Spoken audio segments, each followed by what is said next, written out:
Now, we couldn't get Owen to come on the show, but we did get one of his colleagues, Jenny Chapman, the Member of Parliament for Darlington. She is backing Owen Smith and has been kind enough to come on the radio and discuss it. Jenny, good evening to you. Good evening, hi. Now, Owen was being very, you could say, conciliatory in that clip that we just heard. Indeed, Yeah. He went on to say that he would like Jeremy Corbyn to be the president of the Labour Party if he became leader. But by today, that had all changed.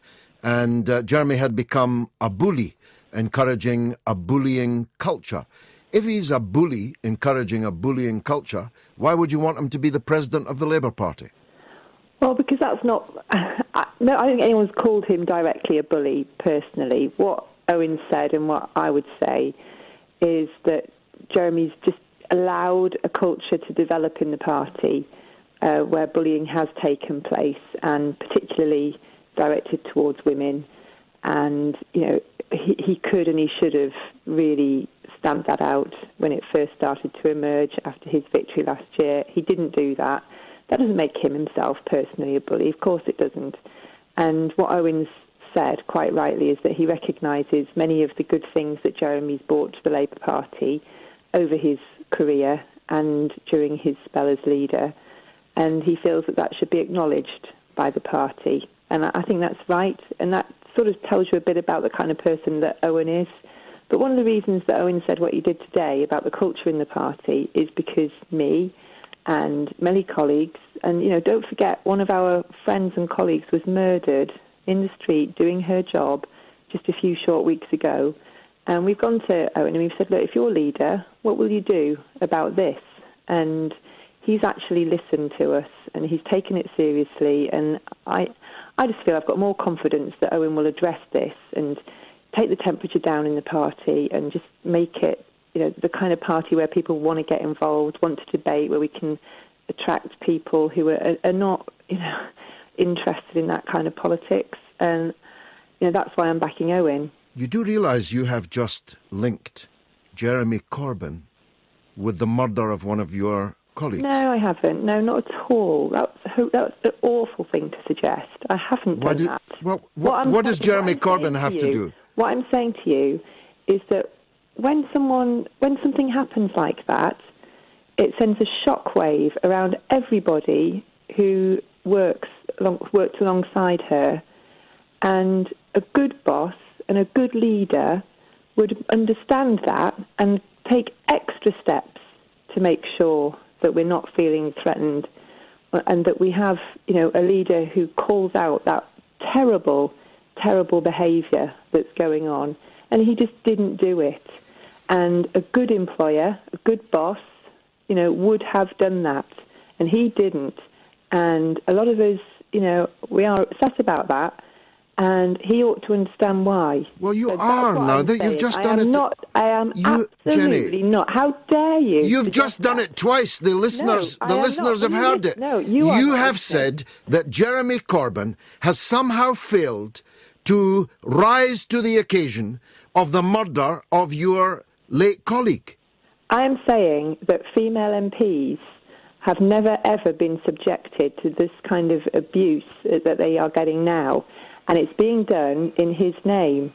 Now, if you were the leader of a party and that was happening in your name, you would want to stamp that out immediately. Stamp what out? What is it he isn't stamping out? I would welcome you to look at my Facebook timeline and you'll see exactly Life's too short, Jenny. Well, Life's tell me too about short. it. I know. It ought to be. But it's, you know, looking at that, I mean, I don't really want to go into too much detail about the specific experiences I've had, because I don't want my kids worrying about it. And I know many, many colleagues have had, you know, threats themselves, their families, threats of murder, and they're going through the courts now. This isn't just some sort of hysterical, hypersensitive... I could show you my scars, Jenny. Well, I'll show you mine, mate, I tell you. Well, yours are not actually physical, permanent scars. Mine are. Well, sometimes the scars that take the longest to heal are the psychological ones. Oh, trust me, my physical ones are taking a long time to heal. But is all this not a bit rich? coming from a candidate who's just pushed the only woman candidate, Angela Eagle, out of the race. Well, Owen's not a woman. He's not a woman. I wish he was, but he's not. But this election is about many things, and, you know, it's about your capacity to lead, it's about your clarity of vision, about your ability to reach out and win elections. And I felt that Owen was the best person to do that. Wish he was a woman, but, you know, that's not the case. But there was a woman in the race, and we were told that it was going to be wonderful that Labour could have finally a woman leader. Why was she elbowed out of the race? Because I just thought, I mean, the qualities I've just described to you, I felt that Owen had, you know, in spades, and I thought he was the better candidate. He's not a woman, but, you know, there we are. Well, so much for feminism. Now, let's talk... I can still be a feminist. But support the elbowing out of the woman in the race for yet another man. Yes, Let's move on then. Let's move on. Okay. One of the hottest issues that has emerged is Owen Smith's connection to Pfizer. Yeah. He was let's call it a spin doctor for them. You've headed up a large department in a multinational company that makes drugs, yes. Public relations department.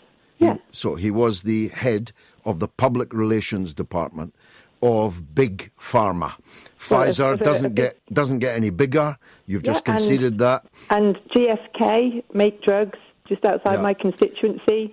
I'm glad they do that. Yeah, they employ hundreds of my constituents. But you do concede. They make life-saving drugs that save lives all across the world. They also kill people with their drugs, as is well attested, by using poor people in poor countries as guinea pigs for their products. And they've been involved in many a hot controversy over that. You must acknowledge...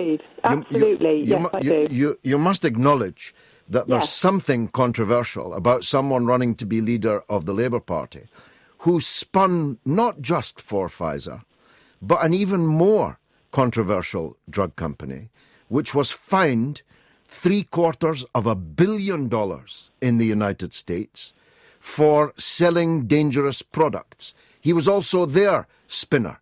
You can't tell me you don't see there's a potential problem here when you're running to be leader of the Labour Party. Well, I don't actually. I mean, I think it's a strength that he's worked, you know, outside of politics in a big private sector company. I mean, even the Archbishop of Canterbury worked in oil and gas in Africa, and, you know, he seems to be able to manage to have a high moral compass. So I don't see that as a problem. I think it's an asset that the potential leader of the Labour Party has that experience. And I completely acknowledge there have been problems in the past particularly, and I think things have improved enormously with pharmaceutical companies. And I think now if you look at what they actually do, they do an awful lot of work for free.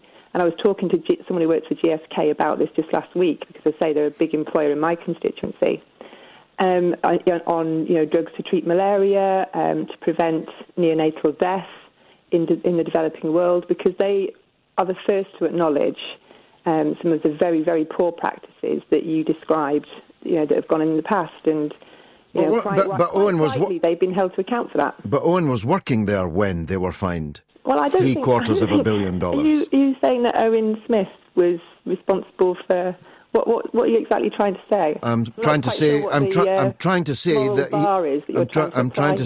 that he was, and you say it's a strength. He was the chief spin doctor for a company that was fined $750 million for selling dangerous drugs to the people of America. Now, I agree with you, and I think it's quite good that politicians haven't just been MPs all their lives. Most people, I think, would agree with that. And we can't all work for charities and in the public sector. You know, I worked for ASDA back in the day. They've never been fined for killing people with their dangerous drugs. Well, one of the reasons I left was over some of their shoddy employment practices at the time, actually. Okay. Now, even to add to the controversy, we now learn that this man who worked for these two drug companies and was head of Pfizer's public relations department has appointed as the head of his campaign another leading spin doctor for Pfizer. He's also just appointed Neil Coleman, who is the chief policy advisor for Jeremy Corbyn. For Boris Johnson too. Well, he left Boris to work for Jeremy, I think you'll find. He's appointed some really strong women to head his campaign, and you made a point about feminism earlier.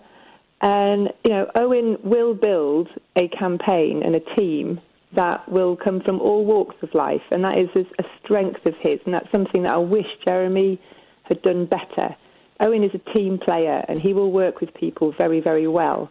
And if that means involving people, from the business community, from, different sectors, he'll do that. And I think that is something the Labour Party desperately, desperately needs.